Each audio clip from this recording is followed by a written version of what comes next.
கும்பகோணத்தில் தெருவிளக்கை மட்டுமே நம்பி படித்த மாணவி 10ஆம் வகுப்பு தேர்வில் 352 மதிப்பெண்களை பெற்று தேர்ச்சி பெற்றுள்ளார்.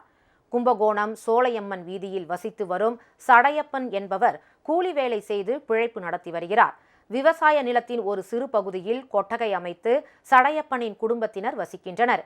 திரைச்சீலையே கதவாக உள்ள இந்த வீட்டுக்கு மின் வசதியும் கிடையாது. தாழ்த்தப்பட்ட இந்து குரவன் சமுதாயத்தை சேர்ந்த இவர்களுக்கு சாதி சான்றிதழ், வருவாய் சான்றிதழ் ஆகியவை வழங்கப்படவில்லை. இதுபோன்ற குடும்ப பின்னணியில் இருந்து 10ஆம் வகுப்பு பொதுத் தேர்வு எழுதிய மாணவி சந்தியா 352 மதிப்பெண்கள் பெற்று தேர்ச்சி பெற்றுள்ளார். நாங்கள் கூலி வேலைக்காக இங்கே கும்பகோணத்துக்கு வந்திருக்கிறோம். கும்பகோணத்தில் நான் நேட்டிவ் மேல்நிலை பள்ளியில் படித்து இந்த அளவுக்கு மார்க் எடுக்கிற காரணமே அரசாங்கத்தால் தான்.